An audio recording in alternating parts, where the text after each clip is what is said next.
right, so today I'm going to start doing just some basic maintenance on the Mazda. And I'll just pop the hood here quick.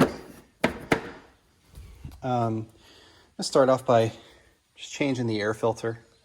There are two air filters on this car. There's an underhood air filter, which is here for the air that the engine breathes.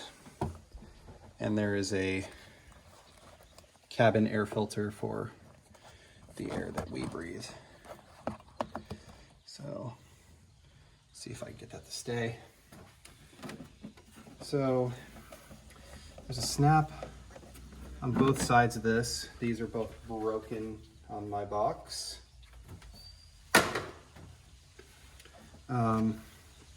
This lifts up. There's supposed to be a screw over here that's also missing. That's cool. Here's the air box here. So if we're looking at the air box, we've got our air intake tube. Our throttle body would be here. We've got our mass airflow sensor here. This is like a vacuum pickup. So this vacuum tube is going over to the top of the valve cover. And our filter is going to be under here. So there's like two clips. Snap these back. This lifts up. Looks like there's another clip down here. And there is no clip on this corner. I don't know if that's supposed to be or just because my car is freaking old. So when you lift this up, you see there's your air filter. You don't have to remove the cover completely. Oh, this is actually pretty clean. Huh. Well, I'll be.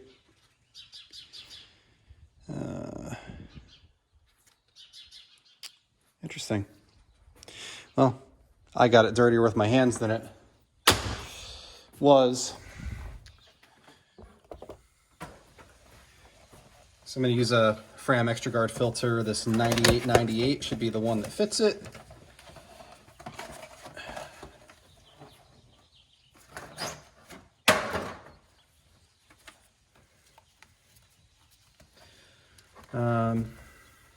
There is a gasket that goes around this filter. It's removable. So should make sure that that's kind of uniform all the way around. Looks good. Just kind of tuck that in place.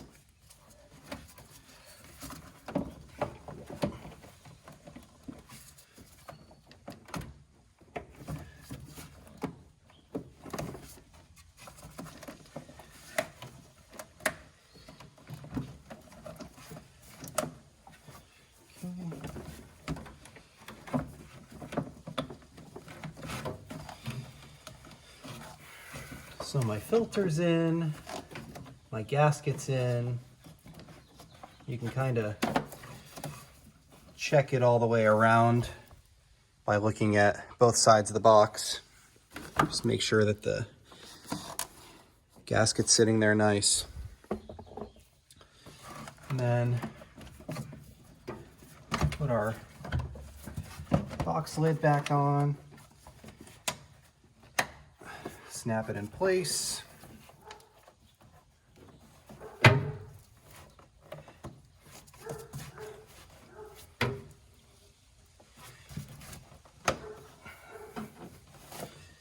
So, like I said, my car has snaps in 3 corners, and there's really nothing in this 4th corner. So my guess is that most other people's cars actually have 4 snaps, and mine's just missing. I'm gonna clean some of this stuff up while I'm in here. I'll kind of clean this whole thing when I'm done, but some of these pieces that are underneath are a little harder to get at. I do like to look when I'm in here and just see, make sure this hose isn't ripped. If the hose is ripped, you know, this is the clean side of the air filter, so air comes in from the bottom, it goes through the air filter, this top, this is the clean side. So this is what the engine is breathing. I just want to make sure that it's as clean as it can be. Dirt ruins engines. So grab this, this kind of hooks in here. There's a slot it sits in, and that side sits there.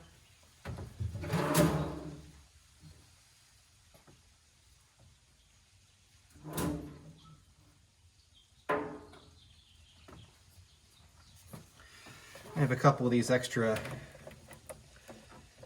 push clips.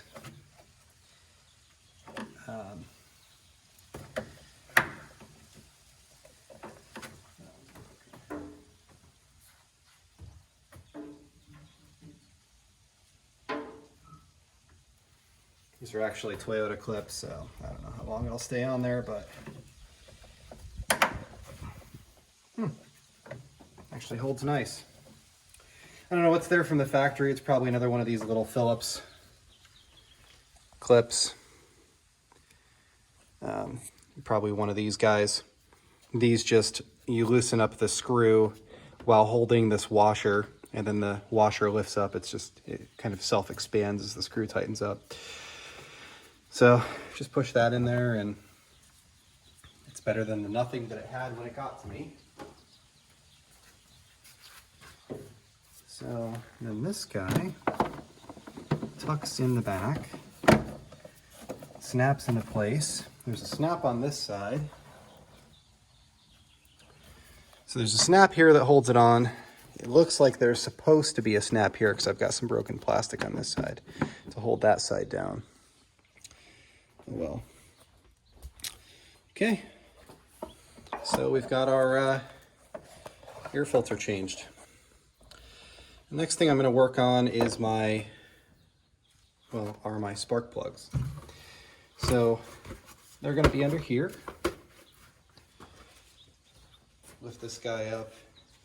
Just kind of inspect the underside of this. See if maybe it looks like there's a mouse living in here or something, which mine looks pretty good for a car with 200,000 miles. Now my plugs are underneath these coils. So these are coils, there's harnesses plugged into them. The plugs are going to be underneath here. This is just a cap that the cover that I just pulled off sits on. So that cover sits on this, and then it's got like clamps that hook on these two right here. So looking at those, it looks like I need an 8mm to take these out. That's probably like a 14. So grab a couple sockets here.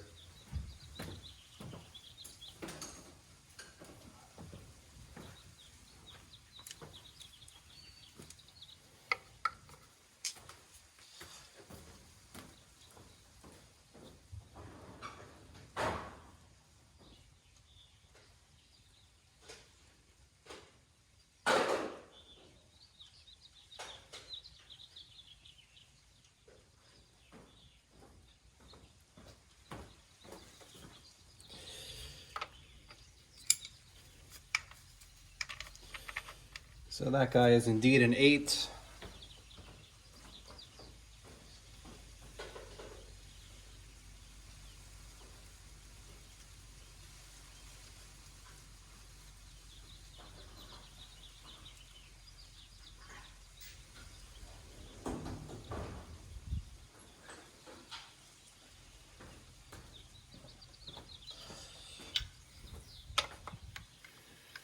That's a 15.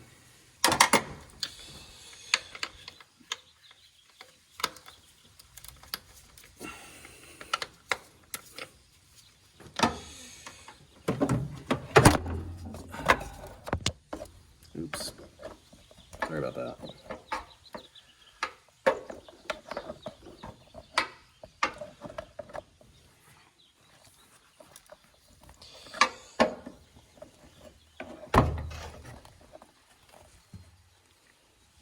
that's a little better. So 15 loosens these up. They come off by hand.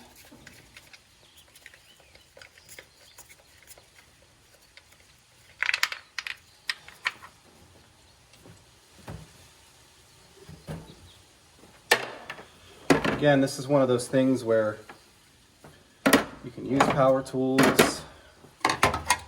I don't think that it makes sense to, if I was doing this for a living and racing against the clock, but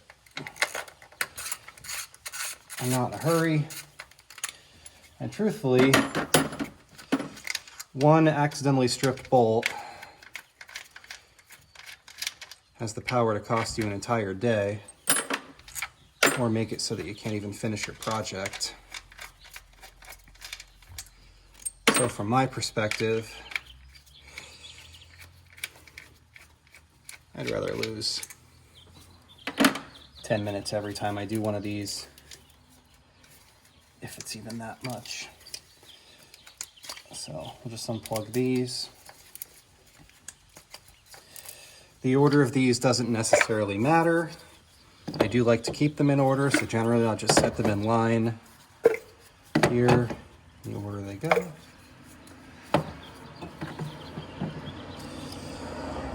Now I'll grab my vacuum here and just kind of clean some of that stuff out.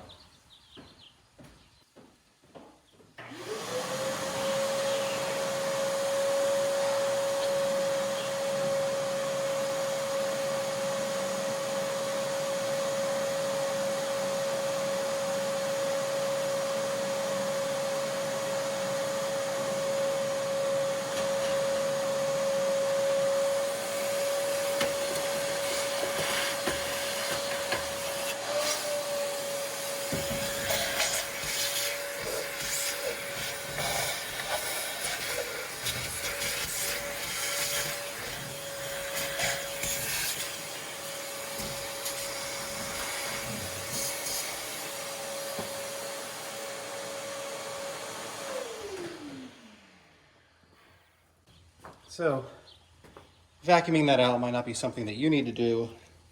My car's just a mess. So, now the replacement plugs that I got are these Bosch. They're double iridiums, which are quite frankly overkill for the car, but they're not expensive, and they will likely outlast the car. So they come out of the box like that. You can open them up.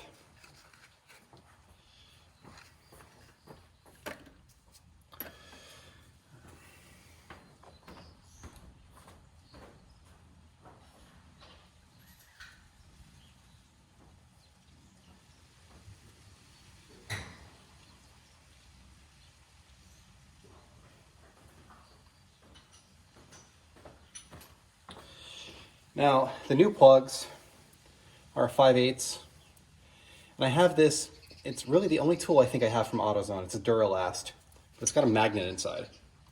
And when you're changing plugs, having that magnet is awesome. Now, I'm assuming that the old plugs are the same, and they are, as the new ones. Sometimes different brands have different ways, but so that's interesting. This one was super tight. The next one was semi-loose. This one is semi-loose. Let's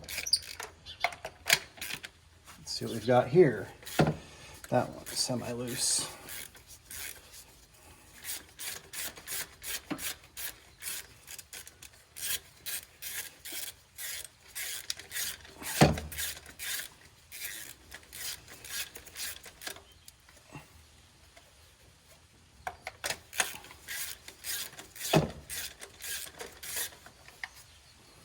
And see how easily that comes out. Tip on these is pretty worn down. It's a little hard to see, but could use a replacement. And this had NGKs. NGK makes a good plug. I don't have anything against them. I just chose the Bosch based on availability and Amazon Prime and all the other things that normally go into play when you're purchasing something and there's a dozen to choose from.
All right, we'll get the new plug started here. Oftentimes people use anti-seize on the plugs. I've never found it necessary. Change your plugs regularly and take care of the car. You can always seem to get them out. I like starting them by hand, tightening them by hand, and when I get to the end, I just kind of, do 1/8 of a turn or so. And that 1/8 of a turn is gonna crush the crush washer if it has one. In this case, it's just going to allow that tapered bottom to seat against the engine. This car doesn't actually have a crush washer.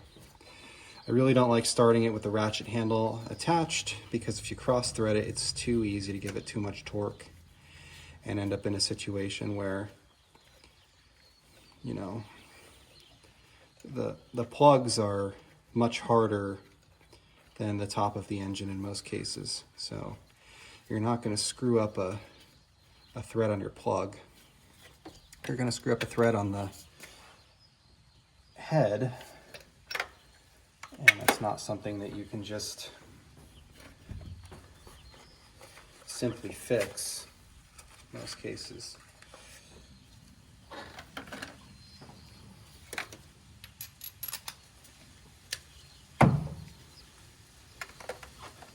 But this thing is awesome.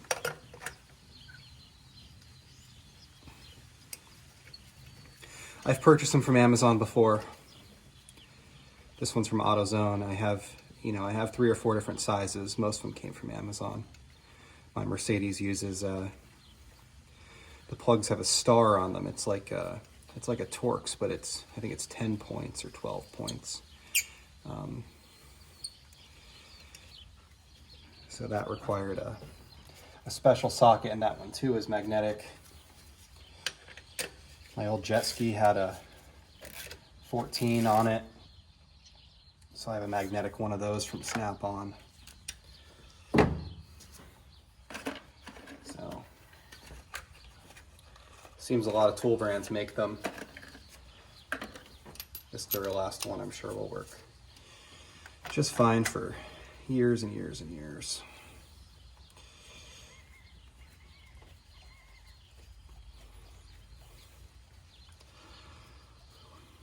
All of the items I used here I'll link in the description. Spark plugs, the air filter, the cabin air filter, the oil filter, oil, all of it can be purchased from Amazon. You can also go to your local O'Reilly's AutoZone, Advanced Auto Parts.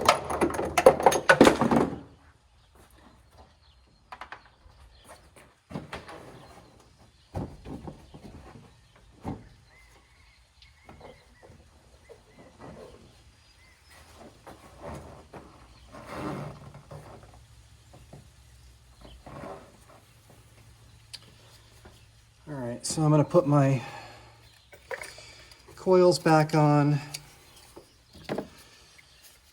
A lot of times I change these coils when I'm doing plugs. In this case, I didn't, simply because I'm trying to keep the budget down on this vehicle. You know, it's got 200,000 miles on it. It's really only worth what somebody's willing to pay for it, and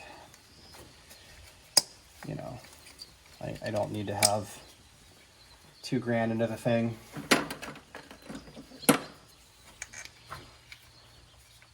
So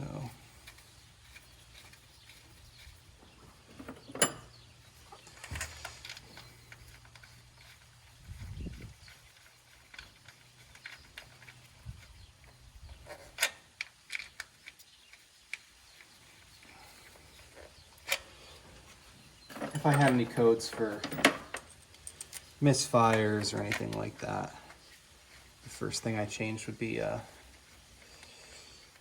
these coils.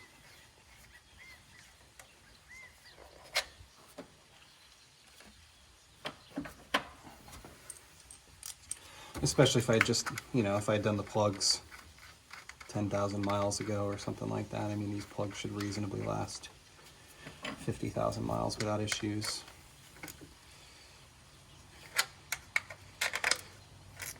Again, the iridium plugs are overkill. A platinum would have been fine. A copper would have been fine for the temperatures. The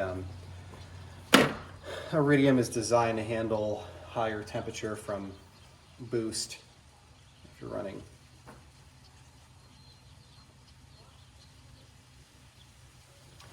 a turbocharged car, so like a Mazda Speed 3 or my Golf R.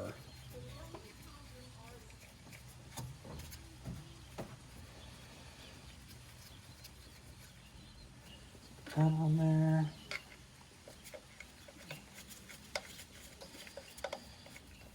And these caps are on the second from the left and the fourth one.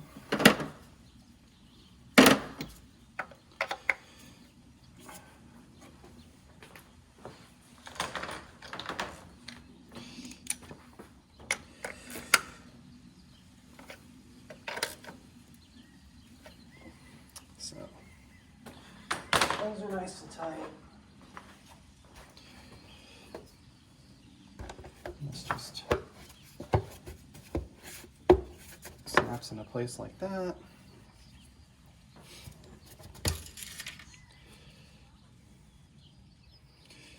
I'm going to change the oil, but if I wanted to check it while I was doing this, because I wasn't changing oil, my level looks good, a little before the full line. So, yeah, next thing I'll do the stuff on the bottom, the oil change and transmission fluid change. I'm going to change the manual transmission fluid. Don't know when that was done, if it was done anytime recently.